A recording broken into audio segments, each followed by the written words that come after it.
Bíblia em Efésios capítulo 4, versículos 20 a 24.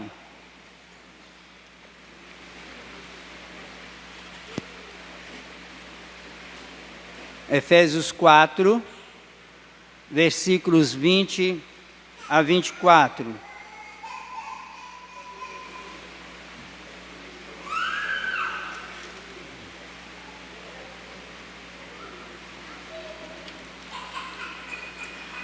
Mas não foi assim que aprendestes a Cristo, se é que, de fato, tendes ouvido e não fostes instruídos, segundo é a verdade em Jesus, no sentido de que, quanto ao trato passado, vos despojeis do velho homem, que se corrompe segundo as concupiscências do engano, e vos renoveis no espírito do vosso entendimento, e vos revistais do novo homem, criado segundo Deus, em justiça e retidão procedentes da verdade. Pode se sentar, meus irmãos? Meus irmãos, eu sempre tenho curiosidade de pensar no que seria a vida antes do capítulo 3 de Gênesis. Eu não sei se vocês já pararam para dedicar um momento de pensamento no que seria a vida antes do capítulo 3 de Gênesis. Quando Deus cria todas as coisas, e a Bíblia diz que viu Deus que tudo era bom e muito bom, mandou que o homem se reproduzisse, que o homem enchesse a terra. Deus falava com o homem, conversava com o homem não era de forma alguma morto por aqueles animais, o homem não adoecia, o homem não tinha tantos problemas, ou não tinha problema algum, a não ser servir ao Senhor e adorar ao Senhor. Então eu fico pensando que a vida antes do capítulo 3 de Gênesis deveria ser maravilhosa. Só que nós não vivemos antes do capítulo 3 de Gênesis, nós vivemos depois do capítulo 3 de Gênesis. E quando nós vamos vendo o que a palavra diz sobre a humanidade após a queda de Adão, nós vimos semana passada que os homens vivem, são insensíveis, são dissolutos, eles gostam de impureza, eles são ignorantes, eles não entendem de Deus, e nós vimos todas essas coisas semana passada. E esse texto bíblico que nós acabamos de ler, ele nos mostra que existe um contraste entre a vida cristã, aquele que tem Jesus como Senhor e Salvador da sua vida, aquele que teve uma experiência de transformação e de nascer de novo. Existe um contraste entre a vida desta pessoa e a vida daqueles que ainda não foram alcançados por Deus. Ou seja, nós vivemos nesse mundo de forma diferente.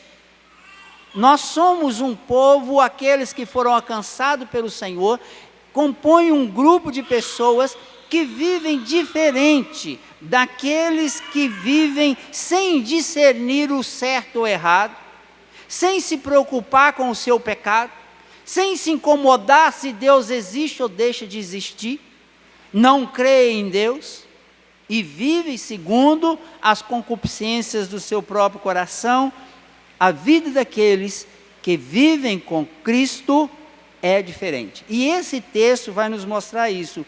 O texto anterior mostrou como vivem aqueles que não têm Cristo. E agora Paulo vem fazendo um contraste.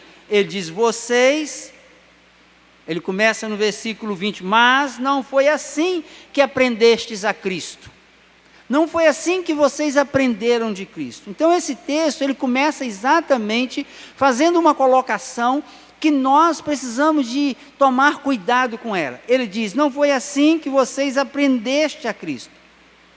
Paulo está dizendo, olha, vocês aprenderam alguma coisa, vocês tiveram um conhecimento verdadeiro de Cristo.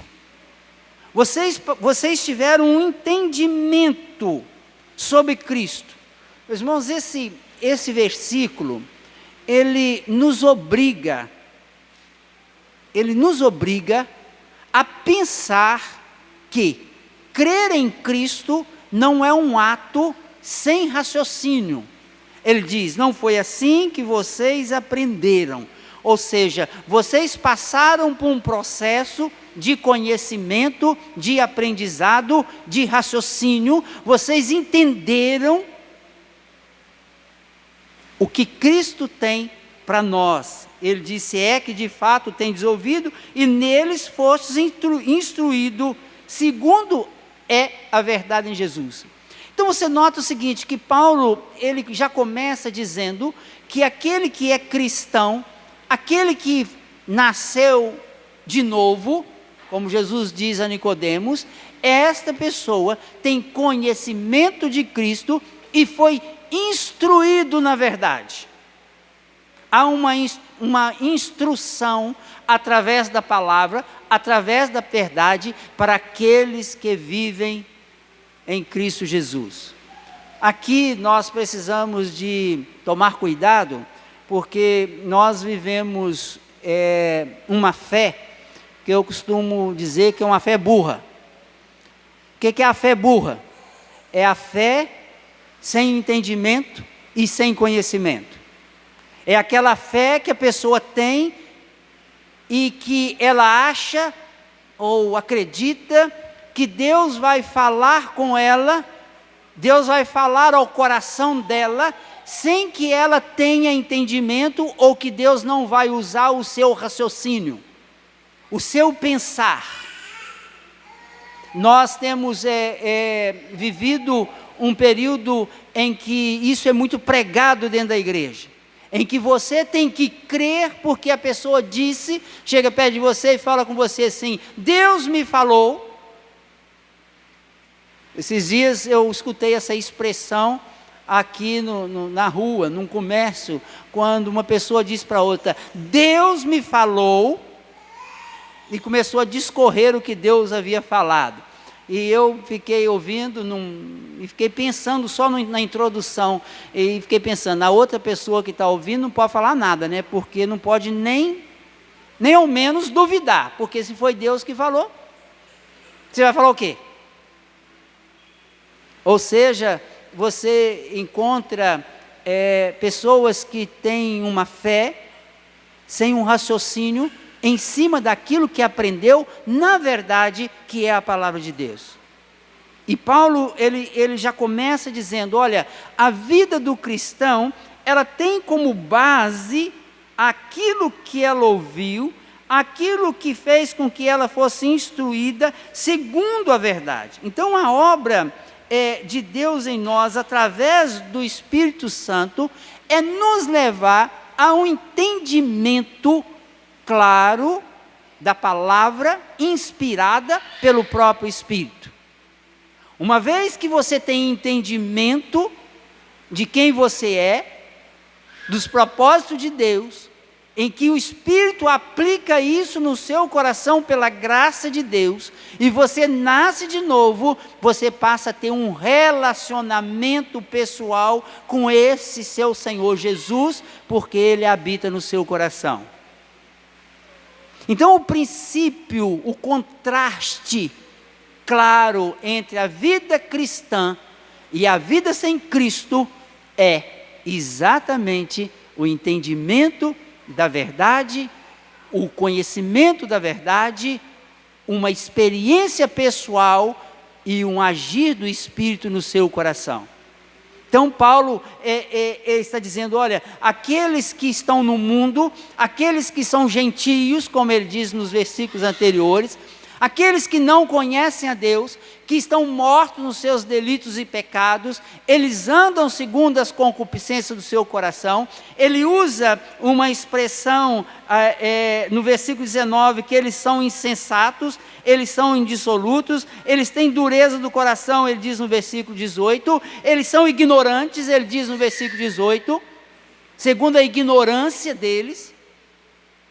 Então você nota que ele vem fazendo um paralelo. Existem pessoas de coração duro, que são ignorantes das coisas de Deus, não conhecem nada de Deus, mas vocês não são assim.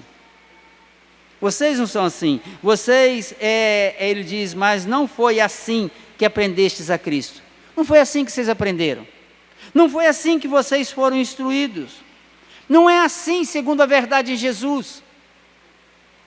Irmãos, coloca uma coisa no seu coração. A sua inteligência, a sua capacidade de pensar, foi te dado por Deus.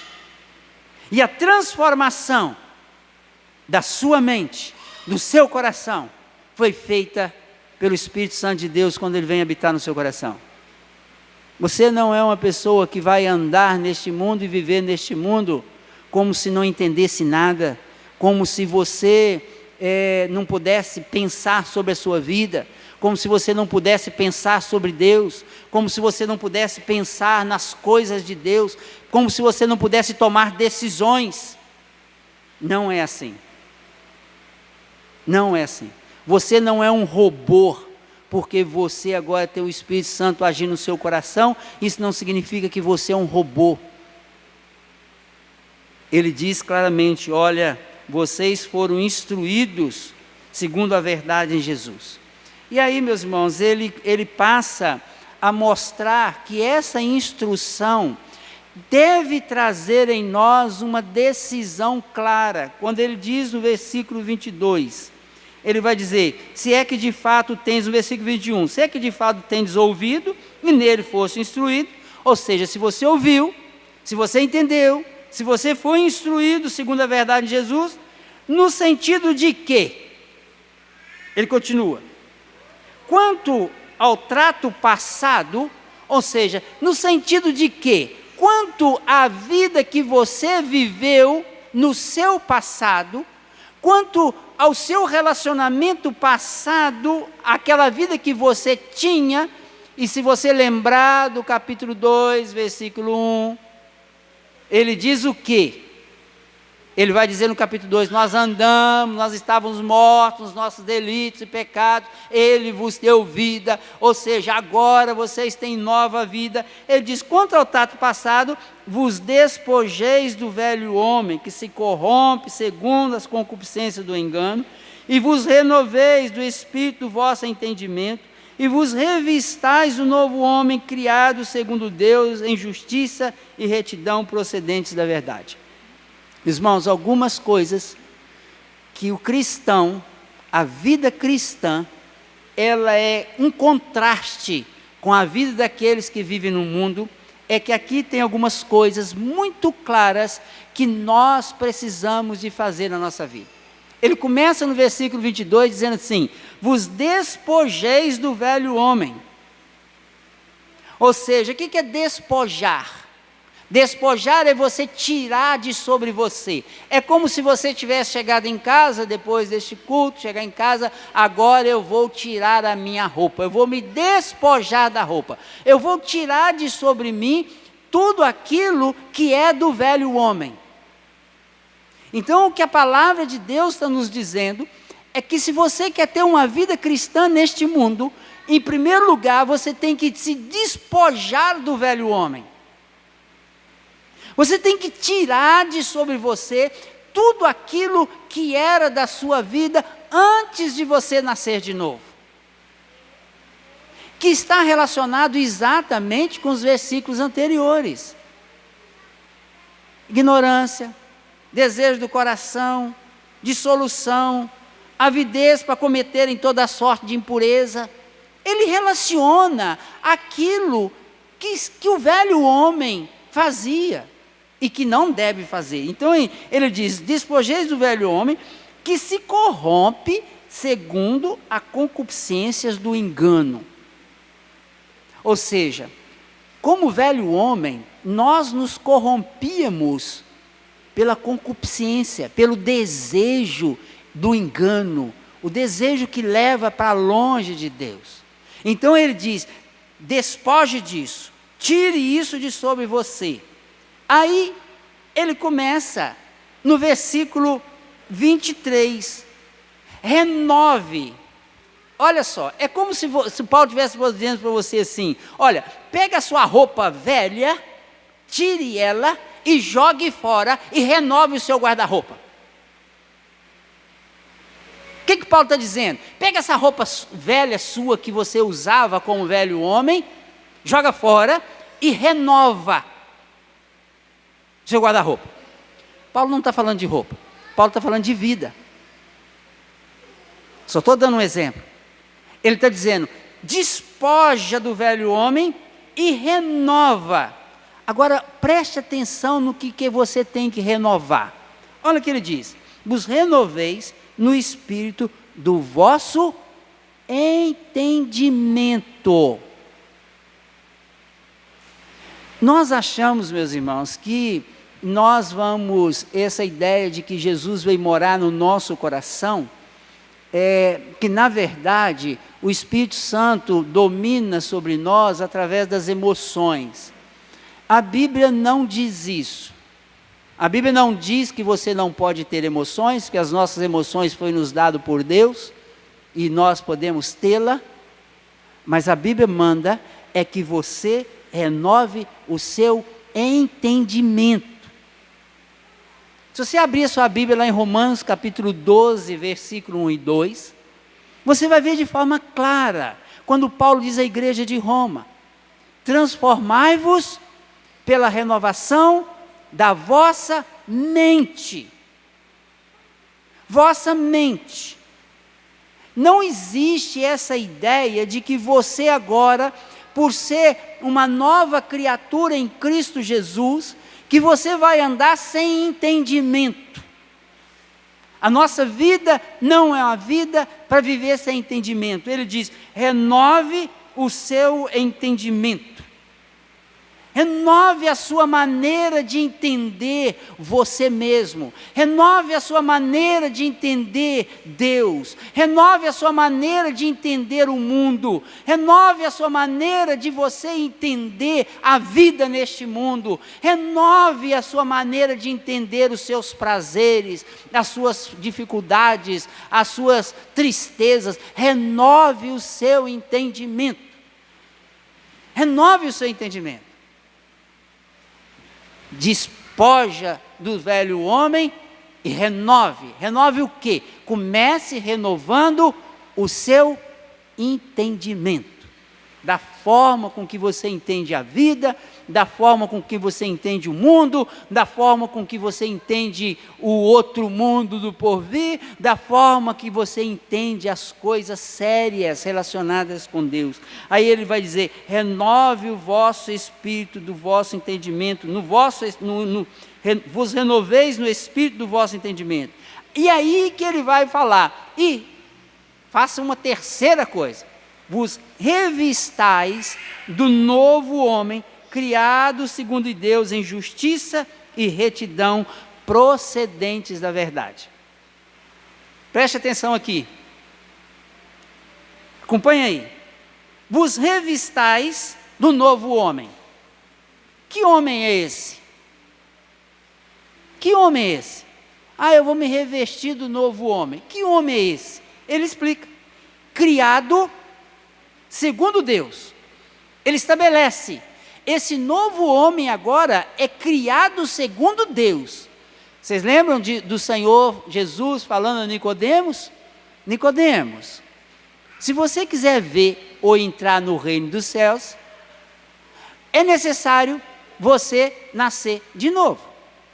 E você só nasce se for por obra do Espírito Santo. Ou seja, ele diz: você vai se revestir do novo homem, criado segundo Deus.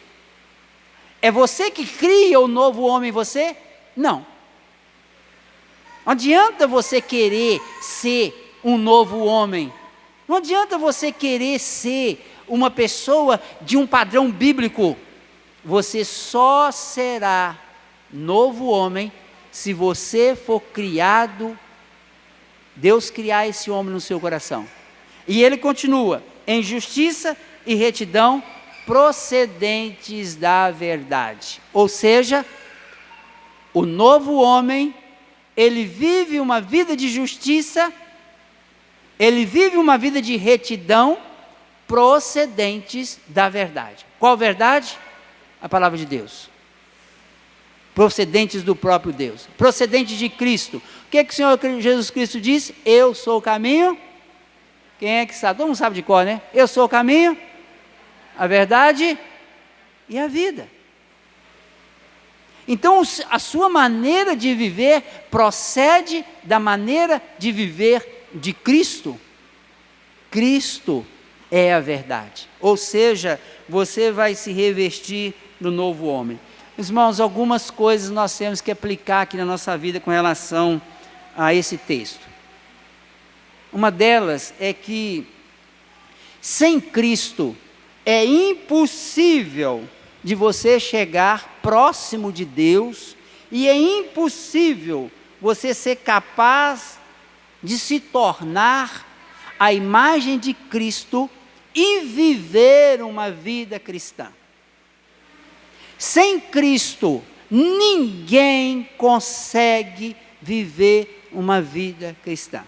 Você pode se tornar uma pessoa religiosa, você pode se tornar uma pessoa de bom caráter, frequentador de igreja, membro da igreja, tomar a ceia, entregar o dízimo, ser uma pessoa que, aos olhos nosso humano, uma pessoa boa, mas nunca você conseguirá se revestir do novo homem se ele não for criado no seu coração por Cristo. Se o Senhor não aplicar sobre você a justiça dele e o Espírito Santo no seu coração, você não conseguirá se revestir do novo homem no seu interior. Não tem jeito. Uma outra questão que nós precisamos de aprender aqui nesse texto é que o homem em Cristo, ele é nova criatura. Aqui tem uma preocupação, porque nós gostamos muito de dizer, já não sou eu quem vive, mas Cristo vive em mim. Essa nova criatura, ela tem por obrigação viver de forma digna de nova criatura. Uma pessoa não pode dizer que é cristã sem ter esse contraste de vida. Vocês prestem atenção, o texto, ele mostra de forma clara, aqueles que não têm Cristo vivem assim, os que têm Cristo vivem assim. Por quê? Porque foi criado no seu interior uma nova criatura. A pessoa foi adotada por Deus, e essa nova vida é caracterizada pela retidão, é caracterizada pela santidade.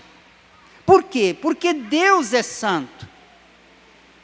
Deus é santo. Então a aliança da redenção, feita na Trindade, que nós falamos sobre isso hoje pela manhã, essa aliança eterna, ela tem por objetivo restaurar a criação de Deus.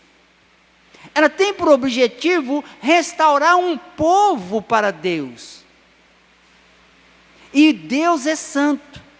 É interessante que a gente vê muito em Apocalipse, né, quando João ele está vendo o céu e ele vai vendo todas aquelas coisas, e quando as pessoas cantam, você vai ver que o tributo de Deus que mais é cantado é santo, santo, santo, porque santo é o Senhor é santo. Ou seja, a santidade de Deus, meus irmãos, ela impede o seu relacionamento com o homem, no seu estado natural. A santidade de Deus impede que o Deus se relacione com o homem no seu estado natural, pecaminoso, que ele vive com essa natureza pecaminosa. A igreja, ela está sendo preparada para se tornar e ser esse novo povo que Deus vai levar para si, que vai adorá-lo para sempre. A gente vê isso lá em Apocalipse, capítulo 21 e 22. A igreja, ela é formada por um povo que nasceu de novo, que tem nova natureza, que tem uma natureza agora não de Adão, mas do segundo Adão, que é Cristo. Então Cristo veio criar e gerar um povo santo, separado, um povo que tem uma característica de vida diferente. Se não houver isso, meus irmãos, não tem vida com Deus. Então o homem, ele no seu estado natural, é impossível que ele viva de acordo com a vontade de Deus, que ele tenha padrões de vida que agrade a Deus. Isso é impossível, por quê? Porque ele está morto, ele é ignorante, ele não entende, ele não conhece Deus, ele não experimenta as coisas de Deus. E aí o homem em Cristo, ele precisa de pensar, ele precisa de refletir na sua vida, ele precisa de parar, meditar e raciocinar. Eu tenho realmente despojado das coisas do mundo, eu tenho me revestido, eu tenho vivido, há mudanças constantes na minha vida. E aqui nós encontramos uma questão séria, porque às vezes a pessoa começa uma caminhada, eu costumo dizer que é igual subir escada. Você começa a sua vida cristã, é como se você estivesse subindo uma escada. Você sobe o primeiro degrau e fica muito feliz porque você saiu vamos dizer, da base. Então você subiu o primeiro degrau. Muita gente sobe 1, sobe 2, sobe 3 e para e senta. Ou seja, não progride na vida cristã. Paulo, ao dizer à igreja de Filipos, ele diz assim, que nós devemos desenvolver a nossa salvação. Ele não está dizendo que nós devemos ser salvo cada dia. Não, salvação é um ato de Deus, num momento em que Deus declara a pessoa justificada, ela nasce de novo, ela já está salva. Quando Paulo diz desenvolver a salvação, ele está dizendo desenvolva o processo de vida cristã de um salvo. É o que ele está dizendo aqui, desenvolva, cresça na sua salvação, desenvolva, despoje do velho homem e vista aquilo que é o novo. Então, essa humanidade formada por esses dois grupos de pessoas, um grupo que vive nos seus delitos e pecados, e um grupo que é salvo. Este grupo que é salvo, ele tem um contraste de vida com aqueles que não são. Uns são afastados de Deus, vivem nas cobiças do seu próprio coração, vivem nos desejos pessoais, nos prazeres da vida, e o outro vive para Deus, vive para a glória do Senhor, entende que tem algo maior para a sua vida. Um grupo entende que a vida é só isso que tem aqui no mundo. Então eu tenho que ter prazer a qualquer custo, eu vivo os prazeres, eu tenho que viver porque as coisas acabam aqui. Não acreditam em céu, mas também não acreditam em inferno. Não acreditam em Deus, não acreditam em Jesus. Mas o outro grupo são aqueles formados por aqueles que nasceram de novo, foram alcançados pelo Senhor, e eles têm que ter uma vida diferenciada, uma vida realmente que agrada ao Senhor. E Paulo, meus irmãos, ele vai agora, a partir desse texto, nós vamos ver a partir daqui, o que ele vai mostrar de prática nessa nova vida. Ele vai mostrar isso de forma bem prática para nós. Então, é necessário que antes da gente passar, semana que vem, para os versículos seguintes, é necessário que você reflita sobre isso. É de fácil entendimento o texto. O texto é fácil de você entender. Tem vida assim e vida assada. O texto é fácil de entender. É fácil de entender que você precisa de ter um novo nascimento. É fácil de entender que se você nasceu de novo, você precisa de buscar o Senhor para se despojar do velho homem e se revestir do novo. É fácil de entender isso. O difícil muitas vezes é você admitir que precisa de despir de algumas coisas na sua vida. Precisa de abandonar alguns desejos. Precisa de abandonar alguns caminhos que você tem andado e que não agrada a Deus. Precisa de tomar decisão. Isso que é o difícil. O entendimento do texto é muito fácil, mas a tomada de decisão é necessário que o Senhor esteja agindo profundamente no seu coração. Porque se Ele não agir no seu coração, você não toma a decisão de andar com o Senhor e viver para o Senhor. Eu espero que, a partir daqui, nós vimos até aqui todo o processo que Deus estabeleceu para a salvação do homem. A escolha, a ação de Jesus, a aplicação do Espírito. Paulo fala daquela união entre o judeu e o gentio. Todos nós somos agora adotados, somos de uma família. Os incrédulos vivem assim, aqueles que são cristãos vivem assim. Ok, agora para frente, eu vou falar com vocês dessa vida prática do dia a dia. Eu espero que você se prepare para ouvir isso, porque agora nós vamos tratar da vida prática que você tem que ter com o Senhor. Vamos colocar em pé e vamos orar ao Senhor. Eu quero que você ore a Deus e peça, Senhor, que esteja realmente trabalhando no seu coração e mudando a sua vida. Vamos orar ao nosso Deus. Pai querido, nós queremos agradecer ao Senhor pela Tua misericórdia, Teu amor, Tua bondade. Agradecer, ó Deus, porque a Tua palavra é de fácil entendimento. Para aqueles que são tocados pelo Teu Espírito, para aqueles que são realmente nascidos de novo pelo poder do Senhor, pela Tua graça, para aqueles que realmente, ó Pai, são guiados pelo Senhor. Por isso, ó Deus, trabalha no nosso entendimento, trabalha a nossa vida, leva-nos realmente a entender aquilo que nós precisamos de abandonar e faça, ó Pai, com que nós possamos realmente buscar no Senhor uma transformação de vida para a Tua honra e Tua glória. Toma, ó Deus, as nossas vidas diante da Tua presença. Use de misericórdia para conosco. E que o nome do Senhor seja sempre louvado. Leva-nos, ó Pai, para os nossos lares com a Tua bênção.